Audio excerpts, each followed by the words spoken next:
Loved it. And it was great for me because I am a female, and there's a female host, Amanda B. Johnson, who explained to me a lot about crypto and altcoins, which was my big segue into the space.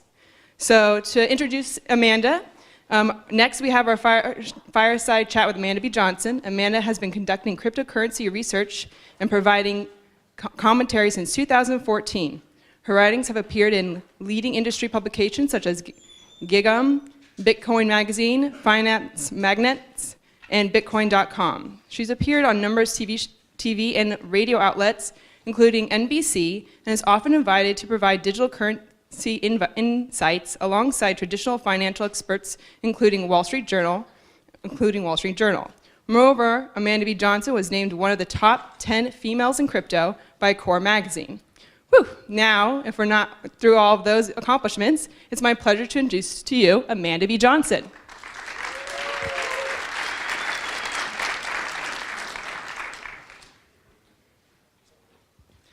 All right, Amanda, so now that I told a little bit about, a little bit about your background, maybe you can tell us in your own words how you came into this space and how you got into cryptocurrency. Sure, I would love to. Thank you all for coming. Happy to see you back from lunch, by the way.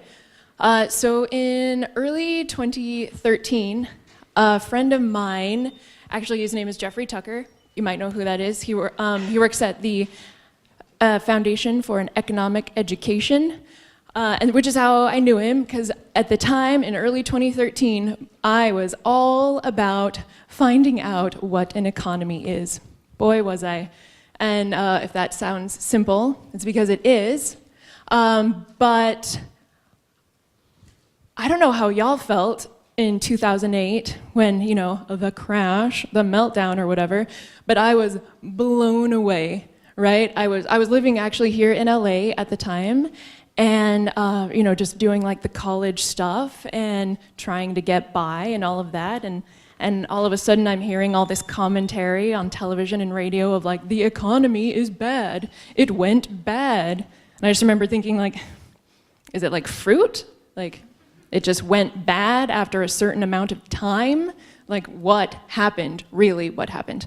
And so that just left me questioning things. And so, you know, when 2013 rolled around and old Jeffrey Tucker says, have you tried magic internet money?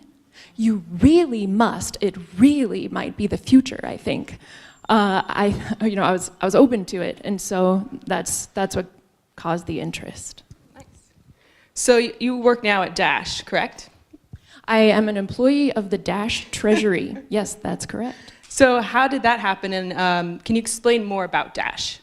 Boy, would I love to. Oh my.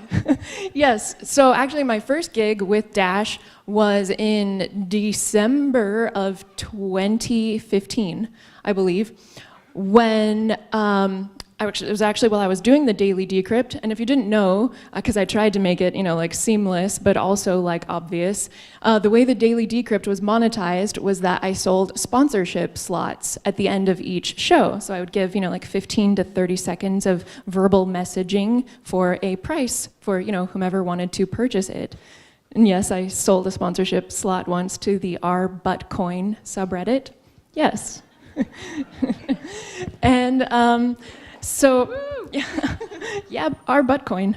So anyway, I had heard, actually, I had the privilege of hearing this in person from the founder of Dash, Evan Duffield, whom I had just met at the Latin American Bitcoin conference just like a couple of weeks before. That, you know, just he basically invited me to make a proposal to the Dash Treasury system to sponsor some episodes of the Daily Decrypt. And I was like, sweet, I'll do that.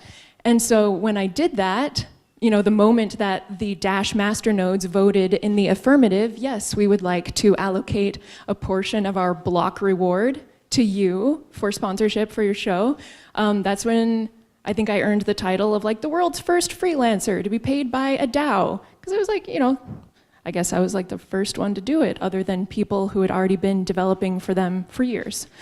And so through the next few months of the daily decrypt, of course, I was always wanting to show the ins and outs of various competitors in the space, because there are so many competitors in the space, as you know, and all of us have some amount of wealth to our names, right? Even if it's like 50 cents, hey, that's more than zero. And so if you're looking at this space and wondering, where should I put my 50 cents?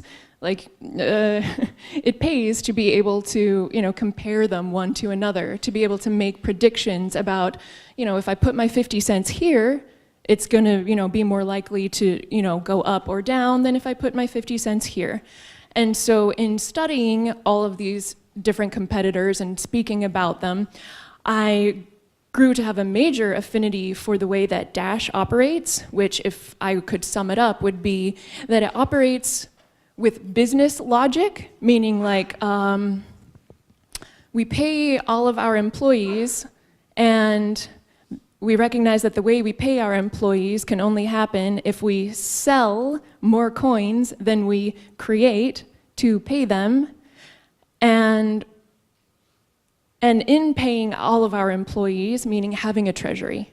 In having a treasury, we can assure that the people who work for us don't have to seek a paycheck from elsewhere, meaning they don't need to apply to like grants from universities, or they don't need to, look to these like outside third-party corporations who quite naturally are only interested in shelling out dough if it means that the developer will steer the protocol in a way that will profit their particular centralized business. And so through all of these things and more that, I could talk about for so long, I ended up stopping the daily decrypt and taking a couple of months to formulate, like, how could I help Dash in particular? And I just came to the conclusion of like, hey, they've got a YouTube channel. I know how to make YouTube videos. I wonder if they would pay me treasury funds to make some YouTube videos for them. And so I put forth a proposal, and they voted yay. And so thus it happened. So you mentioned the DAO. Can you explain that a little bit to everybody here? Sure. So it's such a new concept that it's loosely defined, but DAO is actually DAO, which is an acronym for Decentralized Autonomous Organization. And what it basically allows for is a blockchain-based network to make decisions for itself, both governance decisions, like should we do this or should we do that, as well as funding decisions, meaning should we send resources in this direction or this direction, by investor vote. So in Dash, the voters are called masternodes, and in exchange for a voting right, they must do two things.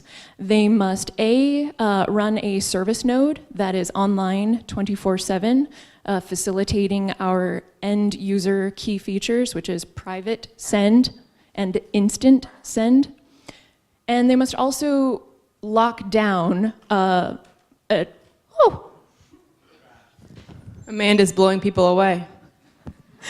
They must also lock down, at this time, 1,000 Dash, meaning it must stay locked down because this is what proves to everyone, like, hey, this person is seriously invested in the outcome of their decisions, meaning they have the most incentive to be wise, and they have the least incentive to be frivolous or foolish. And so, yeah, so that is a DAO in a nutshell, voting by stake. So scalability is a big hot point right now. What do you think that the Dash community, they think the answer is just the scalability problem? Boy, is that a good question, Lauren. Okay, so Dash is actually kind of starting to stick out from the pack a little bit in this sense, in that we are aiming for massive on-chain scaling. These other types of solutions that you hear about, like second layer solutions or like hub and spoke model solutions, if those prove to be viable, and not only viable, but also viable in a way that maintains the perfect auditability of the blockchain, meaning exact certainty of coin supply being maintained at all times, that could be cool. That could be something that's looked into. However, if and until that time, we are going for on-chain scalability to Visa level transactions. So thousands of transactions per second are on Dash's roadmap to be enabled solely on chain. And the reason that the main contention you'll hear to that, the main contention that you will hear to on-chain scaling is that it will cause centralization of the infrastructure if and when the blockchain becomes so gargantuan that volunteers stop running it. And guess what? That is a perfectly valid argument, and it is true. The way that we're able to get around that is, hello, our masternodes get paid 45% of the block reward, which is considerable. And so our node count is only increasing over time. Our masternode count is only increasing over time. So we're not worried that having a gargantuan blockchain that's processing thousands of transactions per second is going to cause anyone to want to drop their node because they're getting paid handsomely to keep it online. So of all these things that Dash community is developing, what is the most exciting thing right now to you? The forthcoming elimination of the bleeding cryptographic address. Not to say that we're getting rid of it on the base layer of our blockchain. No, that's not going anywhere. Public-private key cryptography remains our core functionality. But similar to the way BitShares, is able to facilitate like a pay by name, like, my BitShares address, could be like Amanda B. Johnson, yo. But it's still like cryptographic underneath. Okay, so Dash is currently formulating a way that we can do that on our network. And so because we're going for everybody, right? And not everybody is comfortable with cryptographic addresses. I'm not even comfortable with cryptographic addresses. And so, we're code naming this rollout of our product Evolution. It's set to come out this year. The first iteration of it will feature two primary functionalities. One is the ability to create a Dash account that is a username and a mnemonic password. And you may be thinking to yourself, username and password, that couldn't possibly mean that you can access your Dash from any device, could it? Why, yes. Yes, it does. So it will eliminate the problem of the device-specific wallet. Because if any of you have ever had a cryptocurrency wallet, and I don't assume that just because you're here you have. Even people who have gobs of money invested in cryptocurrency have sometimes never even opened a wallet, and they just leave all their coins on an exchange. So I'm not at all assuming that you'd have a wallet. Shocking. And so this iteration will eliminate the problem of, oh, I totally have some cryptocurrency that I want to send you, but my goodness, it's on my desktop, and my desktop is at home. I'm sorry, I have no access to my funds.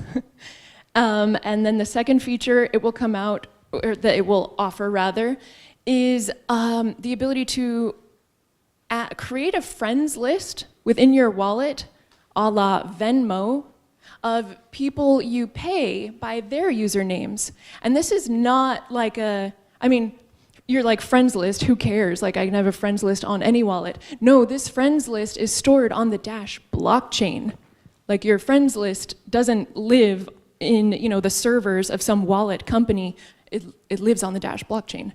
And so that will be, I think, a huge step in the direction of what it is that some of the people who have been up here today have already talked about, which is this stuff is difficult to use, and as long as it's difficult to use, we're in the infancy stage. So this will be like, hey, let's get to the toddler stage.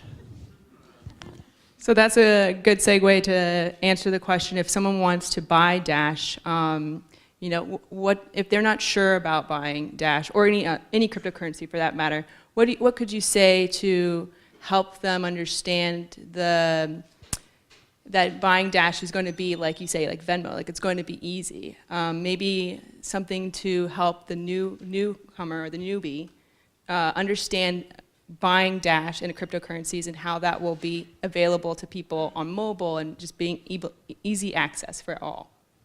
Well, it's being developed in a private repository for reasons of competitive advantage, basically. So the day that it's released, it will be open source, meaning, hey, anybody can, take and run with this. But while it's in a private repository, just like anything, until it's open source, it involves a level of trust. So I trust that the Dash Core Group, Inc., who is developing in the private repository, I trust that they're going to deliver what they say they're going to deliver, because I've been watching them for years deliver other promises in the past, time after time.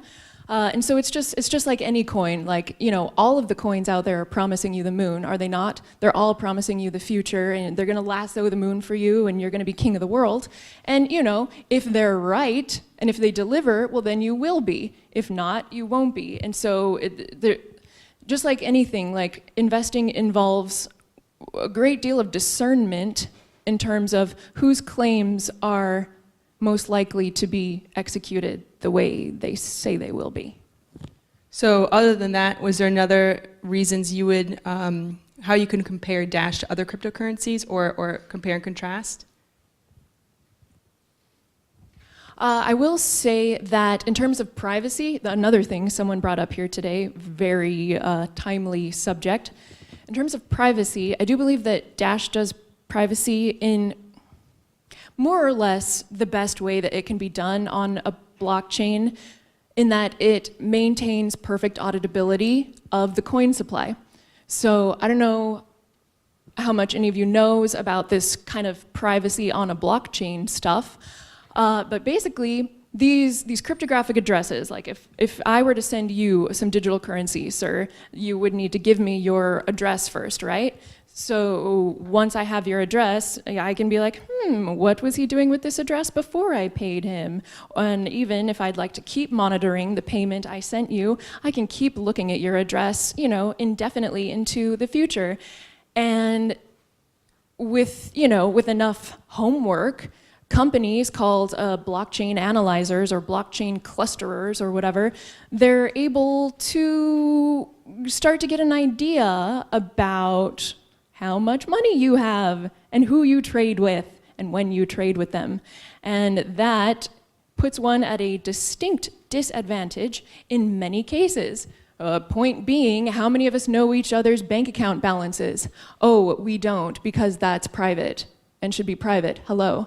And so the way that some of Dash's competitors have attempted to put privacy on the blockchain is novel and it's interesting.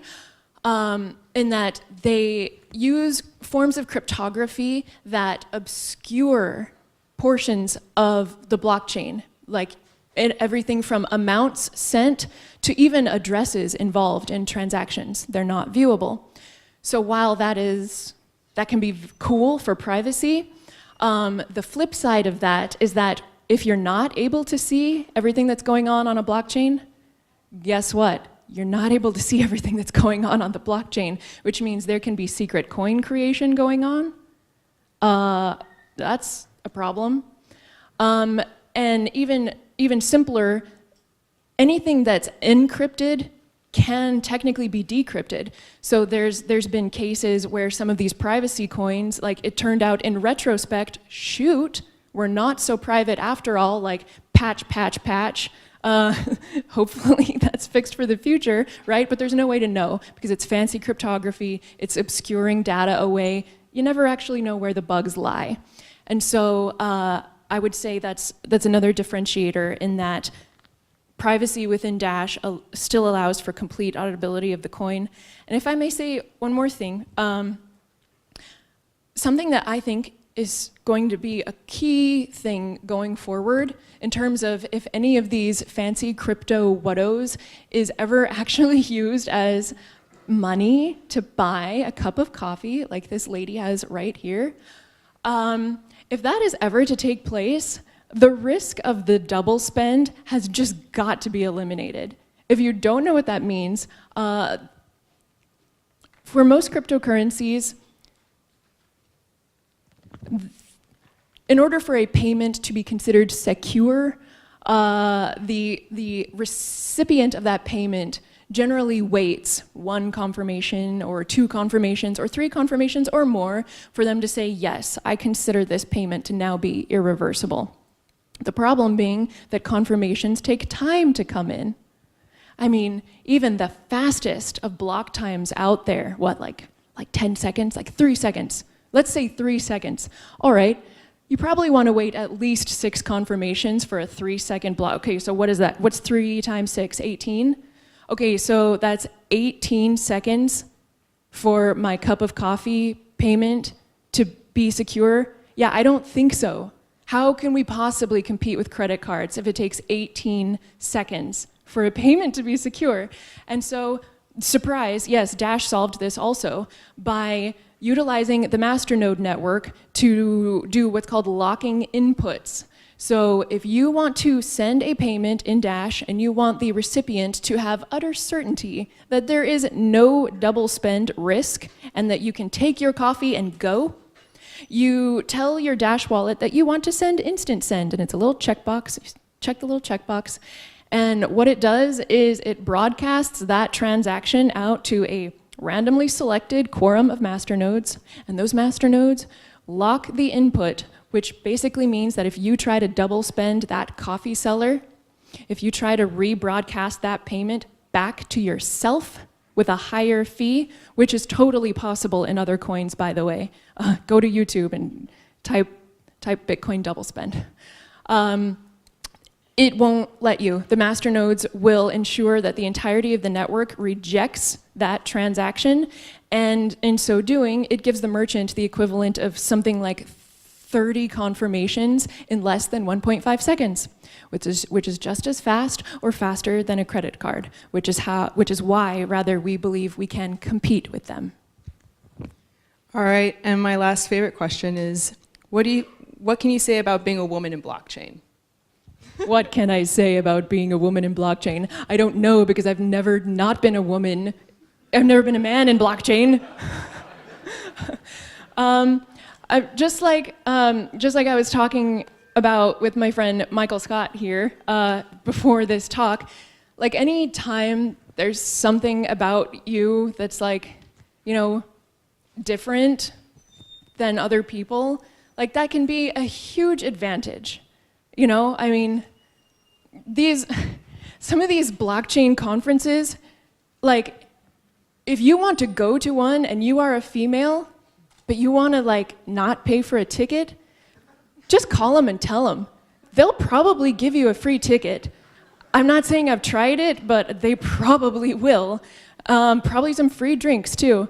And so I mean, there are definitely, there are definitely advantages in any time you're a minority for any reason, in any setting. There are going to be some distinct advantages and some distinct disadvantages, just like with everything. All right, I think that it might be time for your special giveaway. Wow, we blew through our time. Good, let us do it. All right, team, would you please deploy? Oh, you did, okay.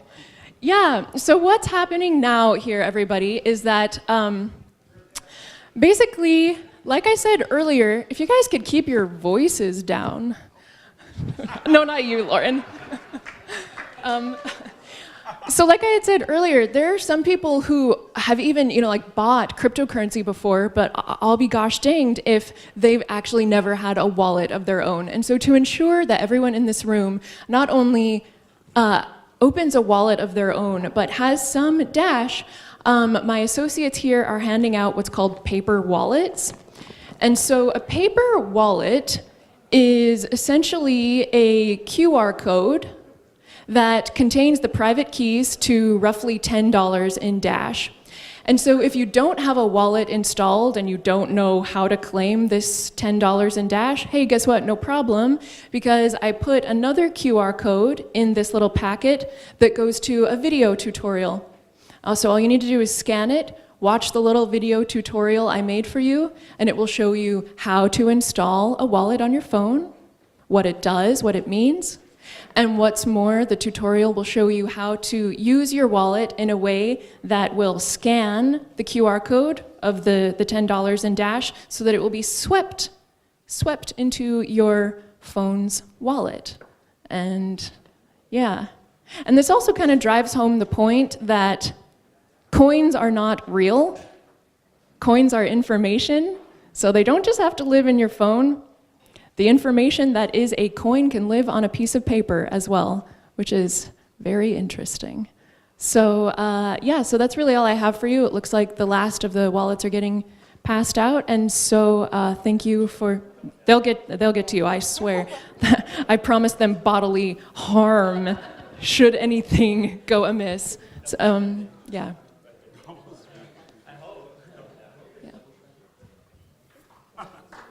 Thanks.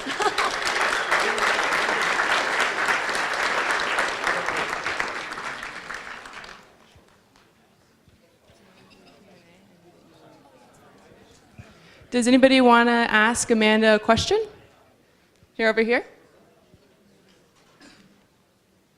You in the pink shirt. In the pink shirt.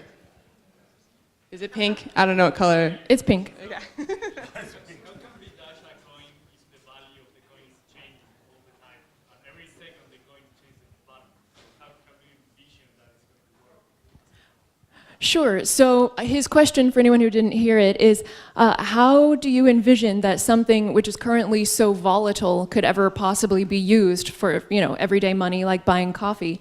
And I think the answer to that is simply just by increasing the user base, because the reason it's so volatile right now is that, like most cryptocurrencies, the user base is relatively small, so that when someone puts in a big buy order or someone puts in a big sell order, like, whoa, the rest of us can actually feel that?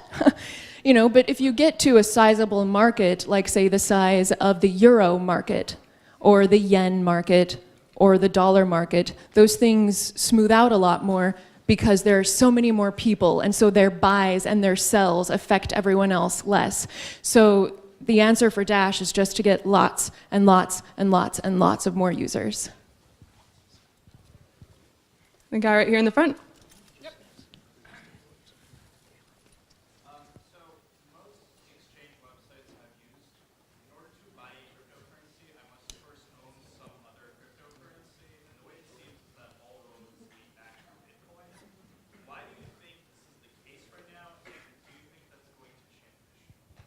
Yes, great question. And my team just asked me, did anyone not get a baggie handed to them? Anyone? Wow, bonuses for you all this evening. Great job, team. You didn't miss a single person. Great job. So the gentleman's question is, it seems in his experience in using exchanges, it seems like you nearly need to always have cryptocurrency first, and what's more, like Bitcoin is the only one. So I would say that would have been the case up until maybe 3 months ago, when there started to be a little bit of a shift when the exchange uphold.com, which accepts all forms of deposits, like not just bank wire transfers, but they accept debit cards, and they sell Dash. And that was a big thing for us, because prior to uphold.com adding Dash, it really was like the Bitcoin first issue that you're talking about. So now that uphold.com is selling Dash $4, and it looks like, what are they called? Is it Robinhood? Like with the waiting list people, Robinhood will be doing the same for Dash as well, and so it's probably just going to continue with it's easier and easier rather than harder and harder. All right, guy way up in the back.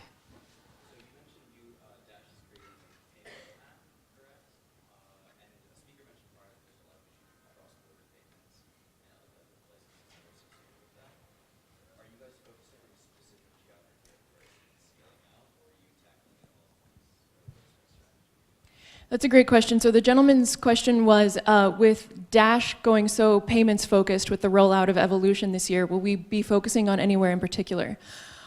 So to address the first part of your question, which I think had to do with, you were speaking about the gentleman who was saying that his company was focusing on various jurisdictions to mitigate those costs and things.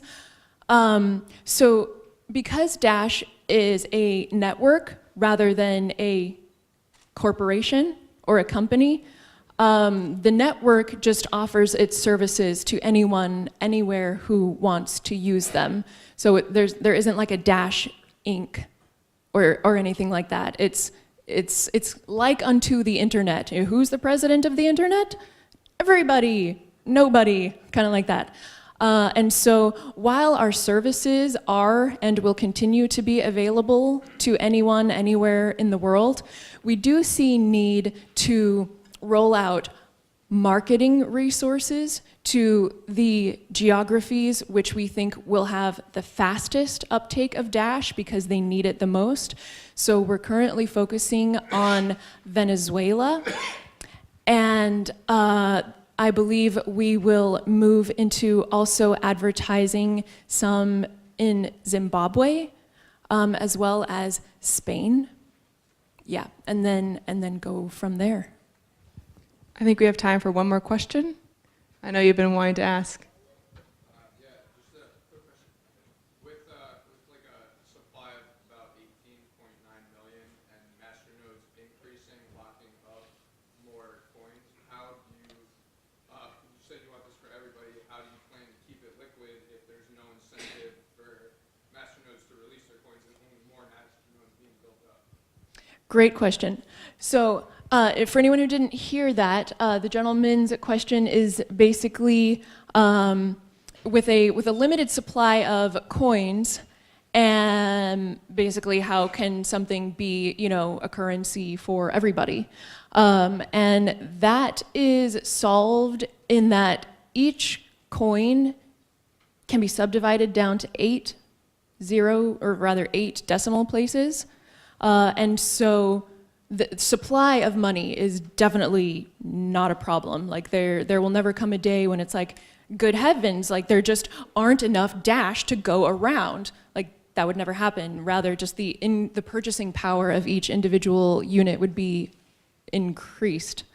And then a secondary part of your question seemed to be like, do masternodes ever sell or something? Is that your question?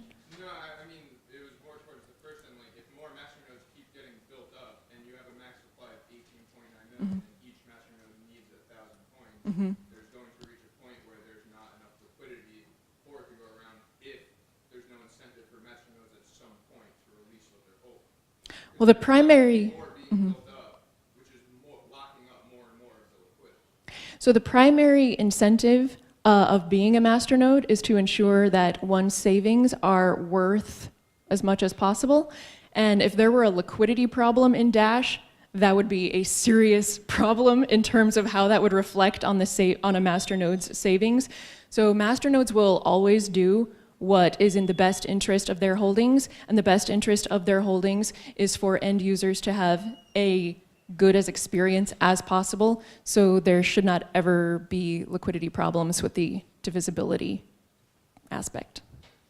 All right, that's all the time we have for today. Thank you so much.